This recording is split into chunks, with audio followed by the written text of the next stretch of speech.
Nerd alert! Learning is important, right? Yes, exactly. What a bunch of nerds. Nerd alert! Right. Marketing Architects. Hello, and welcome to the Marketing Architects, a research-first podcast dedicated to answering your toughest marketing questions. I'm Lena Jasper. I run the marketing team here at Marketing Architects, and I'm joined by my co-host, Rob DeMars, the Chief Product Architect of Misfits and Machines. Hello, Elena. Hello, we're back with your weekly Nerd Alert. Every week, I'll take a deep dive into academic marketing research and translate its complex ideas into simple, understandable language for Rob and, of course, for all of you. Are you ready to nerd out, Rob? Welcome to another episode of Nerds Gone Wild. All right, welcome. Let's get into it. As always, we'll link the research we cover in the episode notes. This week, I read a study titled Small Sounds, Big Impact, Sonic Logos and Their Effect on Consumer Attitudes, Emotions, Brand, and Advertising Placement.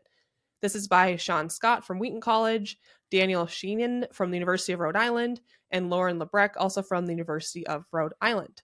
But before I get into things, Rob, let me ask you this. Do you know the difference between a Sonic logo and a jingle? And then what are your favorite examples of each?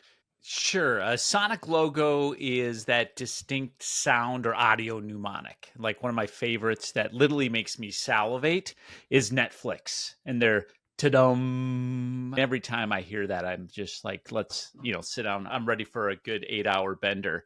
So that's the Sonic logo. Jingles are that longer musical piece with lyrics. One of the ones that I've lived my whole life with it etched in my brain, and you probably don't remember this, but McDonald's had a jingle for their Big Mac. It was 2 all-beef patties, special sauce, lettuce, cheese, pickles, onions on a sesame seed bun. They had me reciting their recipe my whole life for a Big Mac, so that's a pretty good jingle if you ask me. Yeah, I actually have never heard that one before, but they probably should have kept it in market longer. Then maybe I would also know the Big Mac jingle.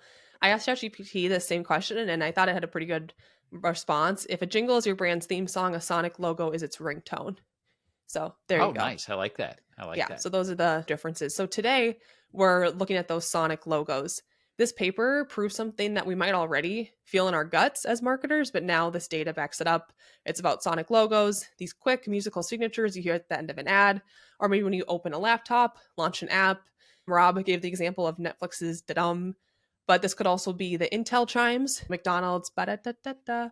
And the question the researchers asked was this: can something that short, just a few notes, really change how people feel about a brand? Turns out it can.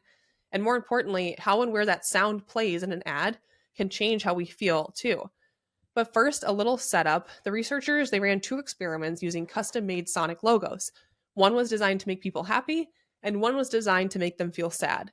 They made sure that these logos weren't attached to real brands that people already had opinions about. They wanted clean results. They tested these sounds in realistic ads for brands, some made up, like a Bluetooth speaker called Zinto. And they asked, do people like the ad more with a happy sound? Do they like the brand more? And does it matter if the sound comes at the start of the ad or the end? So Rob, try to predict some results here. Do you think people like brands more if they have a happy Sonic logo in their ads? And then separately, does it matter where that sound is placed? This is so interesting because I'm trying to figure out what's a sad Sonic logo. Is it like wah wah? I don't know. I'm trying to picture that. But I would say that people are going to respond to a happy logo. I mean, just who doesn't want to have that happy dopamine hit? And I guess in terms of where, that's a hard one. But I'm going to go with the end, at least from a what's more effective standpoint. Because I feel like if you're trying to anchor someone's belief system around a sound, you need to know what that belief system is first before you give them the sound. I feel like it'd be more effective in the end. Whether or not it makes the overall ad more effective, I guess I'll just go with that. But I'm also going to go with the happy sound. You're on it today, Rob. The results were clear. People who heard the happy Sonic logo, even for just 5 or 6 seconds, they gave higher ratings to both the ad and the brand than when that was compared to people who heard the sad one. Sometimes the sad Sonic logo even dragged ratings below the version of the ad with no sound at all. But here's the twist. It's not just that happy sounds are better. What really changed attitudes was where the sound was placed in the ad. So you were right. When the happy sound was played at the end, it made people like the brand even more. When the sad sound was played at the beginning, it actually softened the emotional blow. And kind of surprisingly, the placement gave the sad sound a little bit of a silver lining. It framed the ad in a way that didn't leave people feeling down. Happy at the end was the biggest emotional boost. sad at the beginning was the least emotional damage. And the researchers think this is about primacy and recency effects. So we remember the first and last parts of things best. So where that emotion hits really matters. But there's something even more interesting about this study, I think. Even though these sonic logos, they were only 5 or 6 seconds long, they had emotional power on par with full-length background music. So that's crazy. Oh, That means, wow. yeah, you don't necessarily need a sweeping soundtrack, a full jingle to move someone. A few well-designed notes placed thoughtfully can do the trick. People don't even need to be consciously thinking about the sound for it to affect them. Emotion did the work silently in the background. Rob, what do you think the takeaway is here for brands who haven't invested in audio branding yet? Are sonic logos the new visual logos? The question is, why wouldn't you? And I think, especially given very few brands are actually doing that. I think if everybody was doing it, it would stand out less. But you have a real opportunity to stand out by applying this research. I also think it's interesting that it does have more impact than music, because we can spend a lot of time thinking through what's the music strategy for a particular spot. But so often that's just the background. It's like the elevator music, and giving sound the importance that it deserves with that audio signature. That just seems like a real opportunity. Yeah, and then imagine if you had, because I said it was on par with full-length background music. So if you had a great background song and a sonic logo at the end, it's like double whammy. But I agree with you. The question is more of why wouldn't you create especially when it's a sonic logo. Like I can understand a full jingle that takes up time in your ads, but a sonic logo like ours is so short, just a couple of seconds. Just put it at the end of all your ads and you're going to increase its effectiveness. Anecdotally, we've had brands we've created sonic logos for, and we'll hear from their customer service agents where they'll chime in and say that, like, hey, people are, when we pick up the phone, they're singing us our jingle.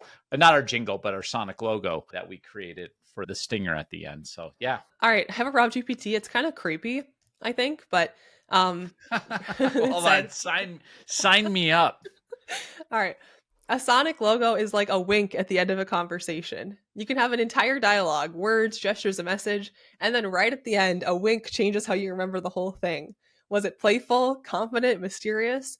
That tiny moment reframes the entire message. Same with sonic logos. They're short, subtle, but they leave a lasting emotional stamp. And if you wink at the start instead, well, that sets the tone for everything that follows. I mean, if someone winks at me after giving me some kind of proposition, I think they're an asshat. I'm like, I don't trust that person. I can't wink, but I think that'd be so funny to test in a social situation. Like you just end with a wink. I'd be so weirded out. Let's run that study. How many people get actually angry? I bet a good percent. Like, did you just wink at me?